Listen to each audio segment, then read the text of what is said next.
8 अप्रैल 2025 को लागू वक्फ संशोधन अधिनियम 2025 ने भारत में धार्मिक स्वतंत्रता, संपत्ति का अधिकार और संवैधानिक सिद्धांतों को लेकर एक बार फिर से तीखे बहस को जन्म दिया है। इस अधिनियम की संवैधानिक वैधता को चुनौती देने वाले 73 में से 10 से अधिक याचिकाओं पर सुप्रीम कोर्ट में 16 और 17 अप्रैल 2025 को सुनवाई हुई। मुख्य न्यायाधीश संजीव खन्ना, जस्टिस संजय कुमार और जस्टिस केवी विश्वनाथन की इस पीठ ने सुनवाई में अधिनियम के कुछ प्रावधानों पर गंभीर चिंताएं व्यक्त की हैं और सुप्रीम कोर्ट इस मामले में एक अंतरिम आदेश पारित करने की बात कर रही थी, पर सरकार के वकील सॉलिसिटर जनरल तुषार मेहता ने सुप्रीम कोर्ट से जिन प्रावधानों पर सुप्रीम कोर्ट ने टिप्पणी की थी और अंतरिम आदेश पारित करने की बात कह रहा था, उस पर जवाब दाखिल करने के लिए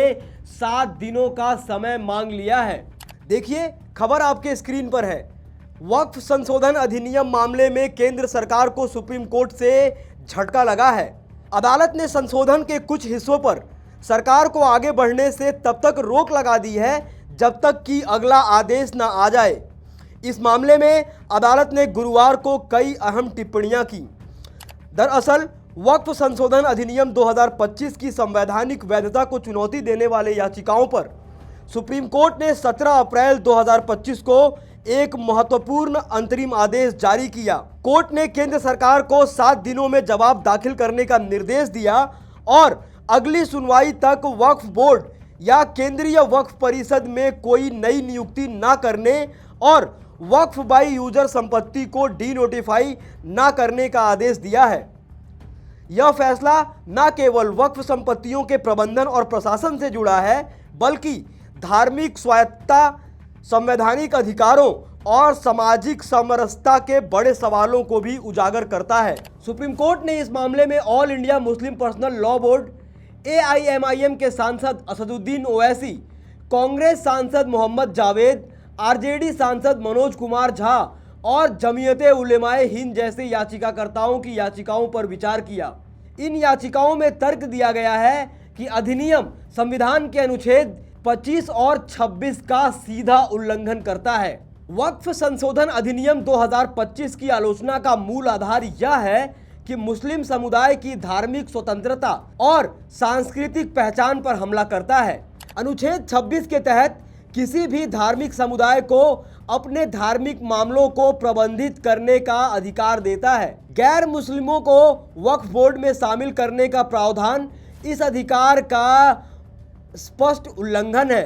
सीनियर एडवोकेट कपिल सिब्बल ने तर्क दिया है कि यह प्रावधान न केवल धार्मिक स्वतंत्रता का हनन करता है, बल्कि अनुच्छेद 14 और 15 के तहत समानता और भेदभाव निषेध के सिद्धांतों को भी कमजोर करता है। इसके अलावा वक्फ बाई यूजर के अवधारणा को हटाना विशेष रूप से विवादास्पद माना जा रहा है। भारत में कई मस्जिदें, ईदगाहें और कब्रिस्तान बिना औपचारिक दस्तावेजों के सालों से वक्फ के रूप में उपयोग में हैं। सुप्रीम कोर्ट ने राम जन्मभूमि बबरी मस्जिद मामले में इस अवधारणा को मान्यता दी थी। इस प्रावधान को हटाने से ऐसी संपत्तियां अतिक्रमण, विवाद और संभावित विनाश के लिए सुरक्षित हो सकती हैं। यह न केवल धार्मिक प्रथाओं को कमजोर करता है, बल्कि अनुच्छेद 19 के तहत अल्पसंख्यक सांस्कृतिक अधिकारों को भी प्रभावित करता है। राजनीतिक रूप से यह अधिनियम गहरे विभाजन का कारण बना है। 6 बीजेपी शासित राज्य असम, राजस्थान, हरियाणा, महाराष्ट्र, मध्य प्रदेश और छत्तीसगढ़ ने कोर्ट में हस्तक्षेप याचिकाएं दाखिल कर अधिनियम का समर्थन किया है और इसे पारदर्शिता और जवाबदेही बढ़ाने वाला बताया है। दूसरी ओर विपक्षी दल जैसे कांग्रेस, AIMIM, RJD, DMK और YSRCP ने इसे मुस्लिम विरोधी और संविधान विरोधी करार दिया है। आलोचकों का तर्क है कि यह अधिनियम सांप्रदायिक ध्रुवीकरण को बढ़ावा दे सकता है। उदाहरण के लिए असदुद्दीन ओवैसी ने अपनी याचिका में कहा है कि यह कानून मुस्लिम समुदाय के मूलभूत अधिकारों को छीनता है और धार्मिक स्वायत्तता को कमजोर करता है। वहीं सरकार का दावा है कि यह अधिनियम वक्फ संपत्तियों को दुरुपयोग को रोकने और प्रशासनिक सुधार को लाने के लिए है। आज यानी कि 17 अप्रैल की सुनवाई में कोर्ट ने एक अंतरिम आदेश प्रस्तावित किया जिसमें 3 निर्देश शामिल थे। कोर्ट द्वारा वक्फ संपत्तियों को डीनोटिफाई नहीं किया जाएगा। कलेक्टर की जांच के दौरान संपत्ति को वक्फ न मानने वाला प्रावधान लागू नहीं होगा। वक्फ बोर्ड और केंद्रीय वक्फ परिषद के सभी सदस्य एक्स ऑफिसियो को छोड़कर मुस्लिम्स होंगे। हालांकि सॉलिसिटर जनरल तुषार मेहता और अन्य वकीलों के अनुरोध पर इस आदेश को अभी के लिए स्थगित कर दिया गया है। कोर्ट ने केंद्र सरकार को 7 दिनों में जवाब दाखिल करने का निर्देश दिया और आश्वासन लिया है कि इस दौरान कोई नई नियुक्तियां या संपत्ति स्थिति में बदलाव नहीं होगा।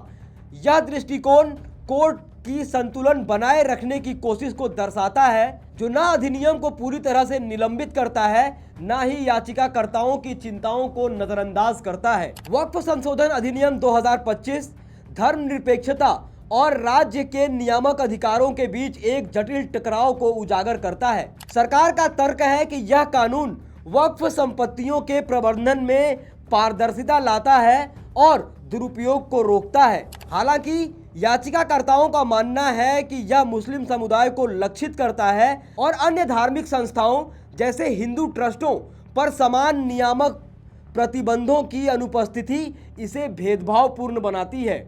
इसके अलावा अधिनियम का प्रावधान कि वक्फ बनाने के लिए व्यक्ति को कम से कम 5 साल तक इस्लाम का पालन करना होगा, व्यक्तिगत धार्मिक स्वतंत्रता पर एक असामान्य हस्तक्षेप है। सीनियर एडवोकेट कपिल सिब्बल ने कोर्ट में तर्क दिया कि अगर मैं जन्म से मुस्लिम हूं तो मुझे ये साबित करने की क्या ज़रूरत है कि मैं 5 साल से इस्लाम का पालन कर रहा हूं। और आज जब ये बात कहा जा रहा था कि सुप्रीम कोर्ट आज कोई अंतरिम आदेश इस मामले में दे सकता है, तो उसके बाद सुप्रीम कोर्ट ने आज सरकार को 7 दिनों का समय दे दिया है इस मामले में जवाब देने के लिए और अब केस की अगली सुनवाई 5 मई को तय की गई है। दोस्तों, आप इस पूरे मुद्दे पर क्या सोचते हैं, क्या राय रखते हैं? अपनी राय टीका टिप्पणी कमेंट बॉक्स में ज़रूर लिखें। बाकी ऐसी तमाम खबरों के लिए देखते रहिए देश नीति। धन्यवाद।